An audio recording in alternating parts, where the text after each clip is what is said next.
ప్రభునందు ప్రియమైన దేవుని బిడ్డలకు మన ప్రభు అయిన యేసుక్రీస్తు నామం పేరిట ప్రత్యేక శుభాలు వందనాలు తెలియజేస్తూ ఈ జూలై నెల 16వ తారీఖు ఉదయకాలపు వేళలో దేవుడిస్తున్న చక్కటి వాగ్దానము యెహెజ్కేలు గ్రంథము 34వ అధ్యాయము 30వ వచనం. అప్పుడు తమ దేవుడైన యెహోవాకు నేను తమకు తోడుగా ఉన్నాననియు ఇశ్రాయేలును తాము నా జనులై ఉన్నారనియు వారు తెలుసుకుందురు. ఇదే ప్రభువగు యెహోవా వాక్కు.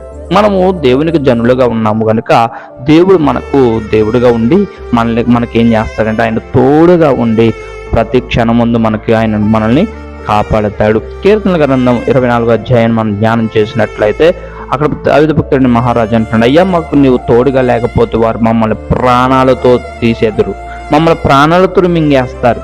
పిల్లలు ఆలోచించారు కదా, దేవుడు అనుక్షణము మనకు తోడుగా ఉంటున్నాడు. తోడుగా ఉండటమే కాదు, 91 కీర్తన ప్రకారముగా దేవుడు తన దేవదూతలను మీకు తోడుగా ఉంచుతున్నాడు.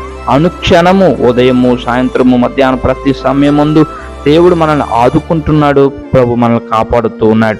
ఎందుకు తెలుసా? మనం ఆయనకు జనులుగా ఉన్నాము. ఎందుకు తెలుసా? ఆయనకు మనం బిడ్డలుగా ఉన్నాము. ఆయన మనల్ని కాపాడుతున్నారు. ఆయన మనకు సహాయమును చేస్తూ ఉన్నారు. ఆయన సహాయాన్ని పొందుకుందాం. ఆయన దేవుని మనం అందరం అందుకుందాం. దేవుని మహాకృప తోడైండి ప్రభు మనల్ని నడిపించును గాక. ఆమేన్. Thank you all.